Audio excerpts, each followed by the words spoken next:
Salve pessoal, meu nome é Diego Luz e esse aqui é o canal que a gente discute questões relacionadas à educação física escolar. E eu estou fazendo esse vídeo aqui para ajudar na divulgação também dos materiais que eu venho produzindo aqui junto com um grupo de pesquisa e paralelamente a isso também. Então, para iniciar, esse vídeo é para apresentar e falar um pouco desse livro que é o Cultura e Educação Física Escolar, da Teoria Prática, que é esse aqui. Tá, que vai estar a descrição aqui embaixo direitinho, que é um livro que foi publicado no ano de 2012. E mesmo assim, até o momento eu acredito que eu considero uma das minhas principais obras para o campo da educação física escolar. Tem mesmo porque esse livro já tem sido objeto de bibliografia para concurso público, para processo de seleção de mestrado, doutorado, tem entrado em muitas ementas de universidades por todo o país e tem sido uma grande fonte de consulta, o que me deixa muito feliz e orgulhoso.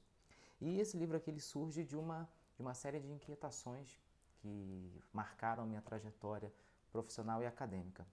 Primeiro porque, como profissional que foi formado lá pelo início dos anos 2000, consumi grande parte do debate do movimento crítico, né, que foi marcado pelas obras que impactaram significativamente a nossa área a partir da década de 80. Todavia, eu não era, embora não tivesse sido um grande consumidor, não era um grande militante desse movimento. Mas, todavia, esse movimento que se incorpora em todo o material bibliográfico e que depois ele entra nas universidades, eu acabei consumindo. Bom, e logo na sequência eu entro na minha carreira profissional e aí entrando nisso eu vou trabalhar em escolas, né? E começo de alguma forma, a ter que ressignificar toda essa leitura em intervenção, propriamente dita. E foi aí que começaram minhas indagações, porque todo aquele material que eu estava lendo, de alguma forma, ficou cada vez mais claro a grande lacuna que existia sobre o fenômeno intervenção, especificamente da aula de educação física. Então essas questões começaram a me incomodar e é muito interessante que nesse meio termo a primeira ideia que a gente tem é de achar que estamos lendo mal ou somos incompetentes. Nunca há um senso crítico e discussão sobre a própria construção do material. Todavia, temos que reconhecer a qualidade dessa produção, desse movimento crítico. Mas o que eu colocava ali em pauta era especificamente essa lacuna no que se referia ao fenômeno aula de educação física.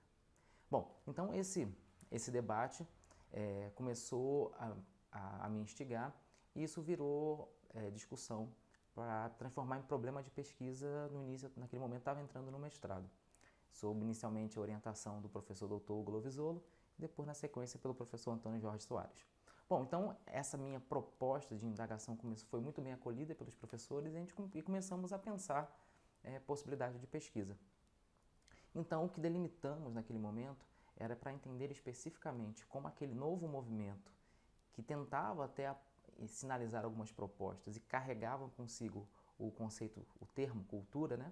Quer seja cultura corporal de movimento, cultura física, enfim, uma infinidade de nomes que todos nós conhecemos e sabemos muito bem. Então,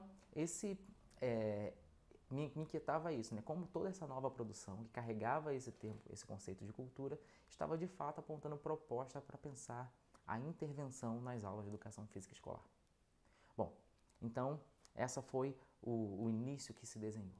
E aí eu tive a oportunidade de fazer um exaustivo levantamento da produção, pegando lá desde o início do conceito, do surgimento do termo cultura, que é um coletivo de autores, no ano de 92, e analisei de 92 até 2004, que era o ano mais ou menos ali onde eu estava, onde eu tinha a material para poder analisar, eu estava entrando no mestrado ali em 2006, 2007.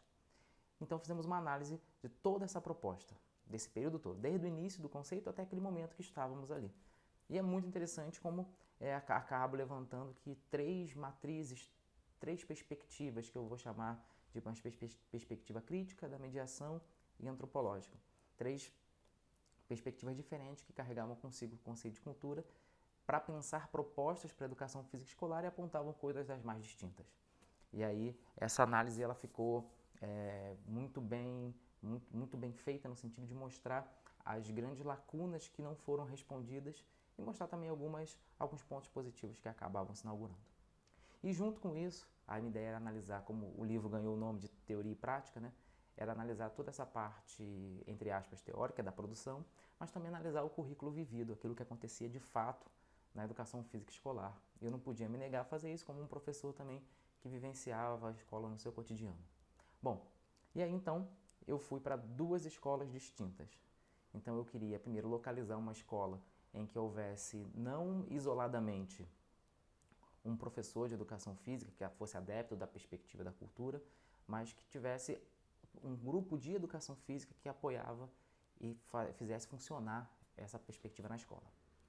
Então encontrei uma escola que todo o seu grupo de professores apoiavam essa perspectiva e fui naquilo que considerávamos opostos para analisar o que seria a outra polaridade, o que pensávamos ser polaridade, que seria uma perspectiva mais voltada para o ensino do esporte. E encontrei uma escola que tinha como pressuposto a excelência esportiva. Então me inseri através de uma pesquisa etnográfica durante 6 meses, acompanhei aulas, reuniões, conversei com alunos, com professores, observei, fiz diário de campo, fotos, fiz análise documental dos documentos da escola, fiz análise fílmica de vídeos, documentos que veiculavam nas mídias. E depois desses 6 meses a ideia era ver como que essa proposta da perspectiva cultural em 2 escolas consideradas opostas ou bem diferentes, se no fim, quando essa proposta se efetivava, entre aspas, na prática, elas possuíam grandes diferenças ou não. E ainda mais, se de alguma forma os grandes problemas do campo da educação física, eram de fato resolvidos a partir dessa filiação teórica. O mais interessante foi que nós começamos a perceber que essas escolas, no seu currículo vivido, quando essas propostas tomam em contato os professores do campo, a escola real, os alunos reais, a gestão, a comunidade escolar, elas parecem muito mais se aproximar do que se diferir. E além disso, muitos problemas não são resolvidos. Então nessa parte faço uma análise nessas 2 escolas, sobre essas 2 perspectivas no que se refere a gênero, corpo, método de ensino, avaliação, clima escolar, relação de organização e estrutura de escolas, os perfil dos professores, enfim, uma análise bem extensa para tentar entender como que se efetivava no currículo vivido, na educação física real, essas perspectivas consideradas opostas. Bom, e esse ganhou o nome no livro de Cultura e Educação Física Escolar, da Teoria Prática, que é esse livro aqui, eu mostro de novo aqui, mas vai estar aqui também embaixo na descrição, e foi minha dissertação de mestrado. Bom, então essa era a ideia, agradeço, a ideia era para apresentar um pouco desse livro e vou também gravando outros materiais aqui, quer seja nos projetos, quer seja de outros livros, quer seja nos projetos que estamos iniciando aqui junto desse canal para debater esse tema que nos une, que é a educação física escolar. Beleza? Grande abraço, até mais.